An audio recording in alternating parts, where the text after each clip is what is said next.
18대 국회가 오늘 김영호 국회의장을 선출하고 의정 활동에 들어갔습니다. 북한의 비핵화 2단계 방안 마련을 위한 6자 회담이 베이징에서 시작됐습니다. 이건희 전 삼성그룹 회장에게 징역 7년이 구형됐습니다. 경기 침체 여파로 소비자 기대지수가 3년 6개월 만에 최저치로 떨어지는 등 소비 심리가 얼어붙고 있습니다. 이상은 이 시간 주요 뉴스입니다.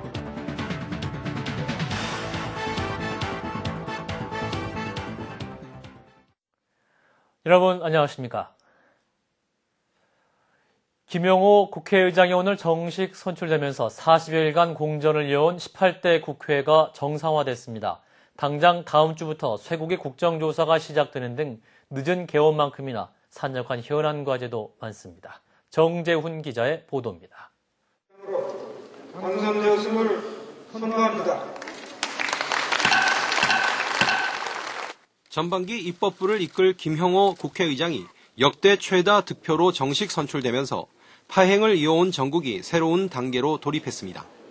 공식 개원식은 내일 열리지만 사실상 임기 개시 42일 만에 18대 국회가 공식 활동을 시작한 것입니다.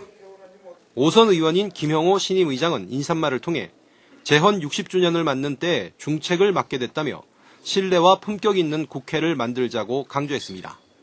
정치는 국민의 신망을 얻는 것이라고 했습니다.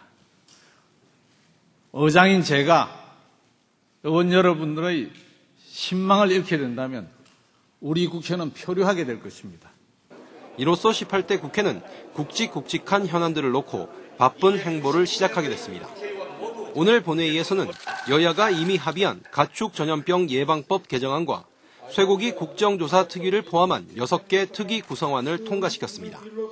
오는 16일 열릴 본회의에서는 18일로 임무가 종료되는 레바논 평화유지군의 파병 연장 동의안도 상정할 예정입니다. 국회는 또 오는 14일부터 다음 달 20일까지 쇄국이 협상 국정조사를 벌이기로 했습니다. 국회 부의장 선출도 해야 하고 여야가 신경을 곤두세우고 있는 상임위원장 배분 등 원구성 협상도 당면 과제입니다. 18대 국회 전반기에는 또 한미 FTA 비준이나 개헌 같은 국민적 관심 사안들도 처리를 기다리고 있어서 정치권이 어떤 합의를 도출해낼지 주목됩니다.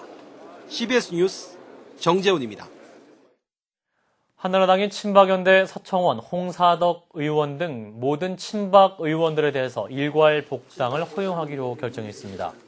이에 따라 한나라당은 친박연대와 친박 무소속 연대에다 일부 순수 무소속 의원들까지 입당할 경우 현재 153석에서 최대 180여 석의 거대 여당이 됩니다.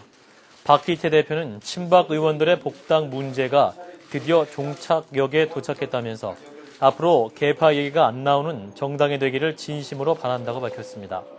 조건 없는 일괄 복당 방침에 대해 박근혜 전 대표는 시간이 좀 걸리긴 했지만 잘된 선택을 했다고 생각한다면서 이명박 대통령의 국정 운영에 적극 협조할 뜻이 있음을 내비쳤습니다. 6자 수석 대표 회담이 베이징에서 개막돼서 핵신고서 검증체계 마련을 위한 본격 논의에 들어갔습니다. 북한과 미국은 검증체계의 일반적 원칙에 합의했지만 검증 주체와 방식을 놓고 서로 이견을 드러내고 있습니다. 베이징에서 구용회 기자입니다.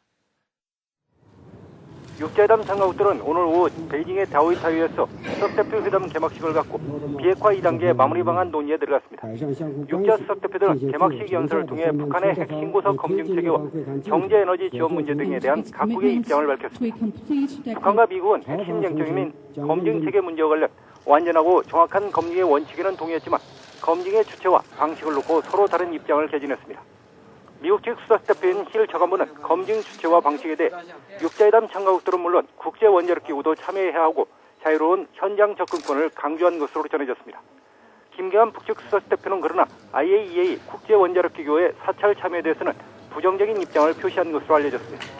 외교 당국자는 북한은 지난 1994년 당시에도 IAEA의 사찰을 거부했다며 기본적으로 북미 간 직접 검증을 선호하고 있다고 말했습니다. 북한의 가장 큰 관심사인 경제에너지 지원 문제도 회담의 어려운 협상 과제로 부각되고 있습니다. 일본이 납치 사건 해결 전까지는 대북 지원에 참여할 수 없다는 입장이어서 일본 측 부담분인 20만 톤 상당의 경제에너지를 누가 분담할 것인지가 핵심 변수로 떠오르고 있습니다. 정부 당국자는 북한 측의 완강한 입장 때문에 일본 측 부담분을 해결하지 않고는 비핵화 2단계를 마무리할 수 없는 상황이라고 설명했습니다. 베이징에서 CBS 뉴스 구용입니다. 삼성그룹 이건희 전 회장에게 징역 7년이 구형됐습니다. 조준웅 특별검사팀은 오늘 서울중앙지법 민사합의 23부 심리를 열린 결심 공판에서 이 전 회장에게 징역 7년에 벌금 3,500억 원을 구형했습니다. 이 전 회장은 최후 진술에서 자신에게 주식이 넘어간 문제로 시끄럽게 죄송하다면서 모든 책임은 자신이 지겠다고 말했습니다.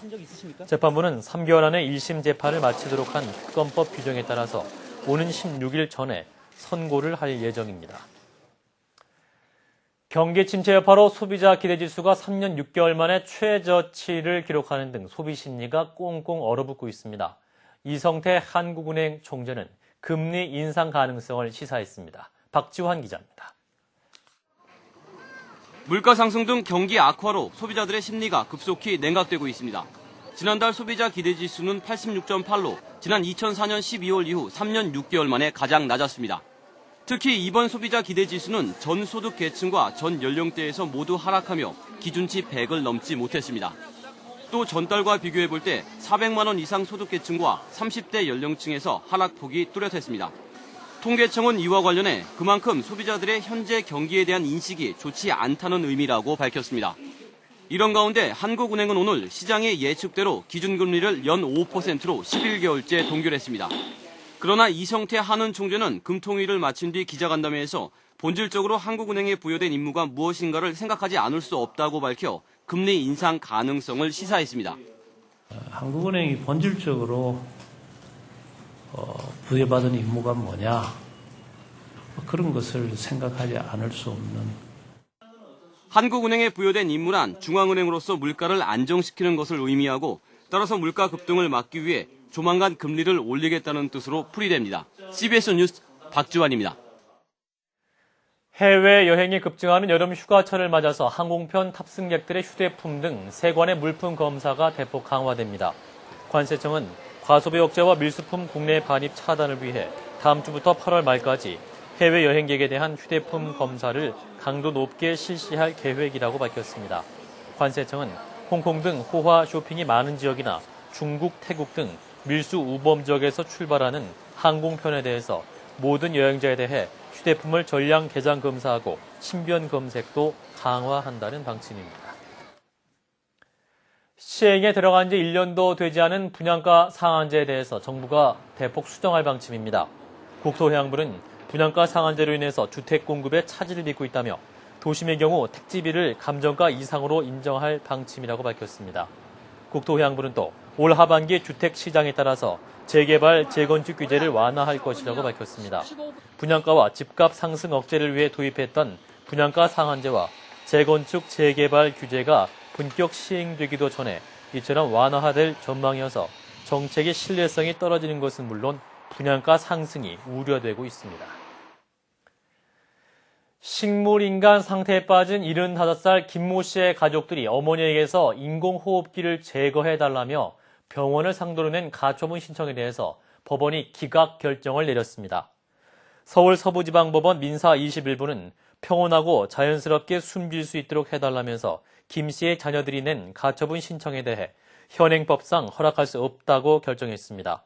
재판부는 결정문에서 촉탁 승낙에 의한 살인과 자살 방조를 처벌하고 있는 형법과 응급의료에 관한 법률 등 현행법상 김 씨의 생명을 단축시키게 되는 치료 중단 신청을 받아들일 수 없다며 결정 취지를 밝혔습니다. 가수 김장은 씨와 한국 홍보 전문가 서경덕 씨가 자비를 들여서 미국 유력 일간지인 뉴욕타임즈에 동해와 독도를 알리는 전면 광고를 게재했습니다.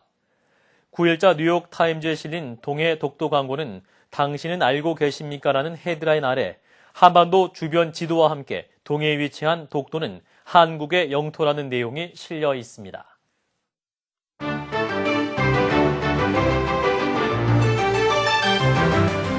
지난 2월 취임한 쿠바의 라울 카스트로, 이 형인 피델 카스트로와는 달리 쿠바 내 여러 가지 규제를 풀고 있습니다.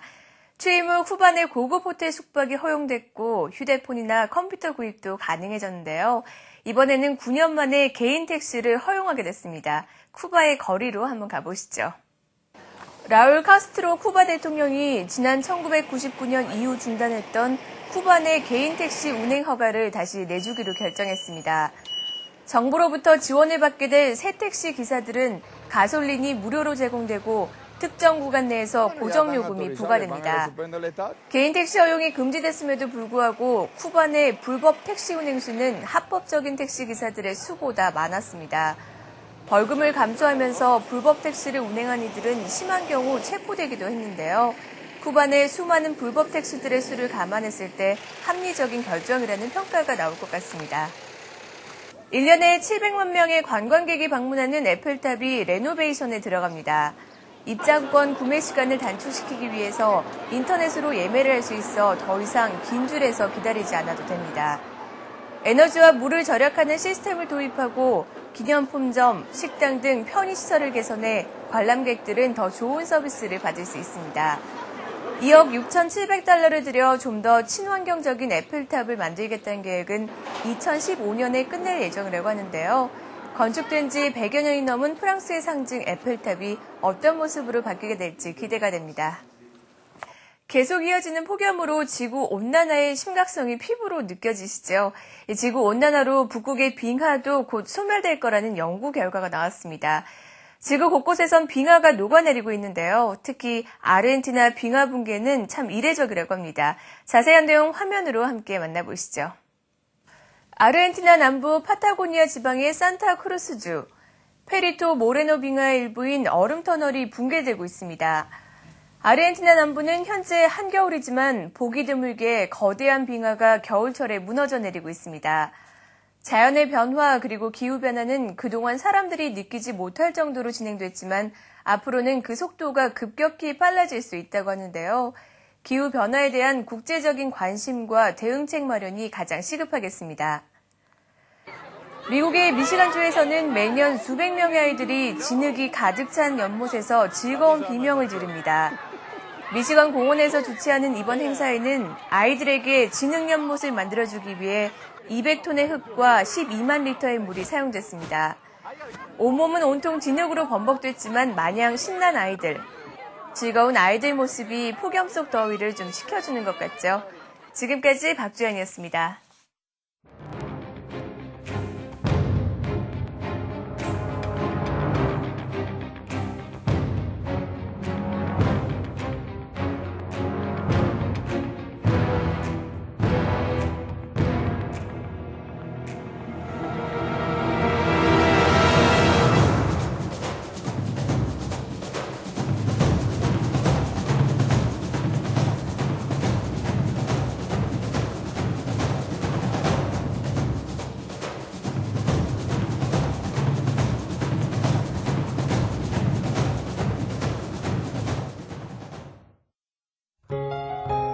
날씨입니다. 내일은 고기압의 가장자리에 들겠습니다. 전국에 구름이 많겠습니다. 충남 서해안과 전북 서해안은 오전 한때, 경기 서해안은 밤 한때 비가 조금 오는 곳이 있겠습니다.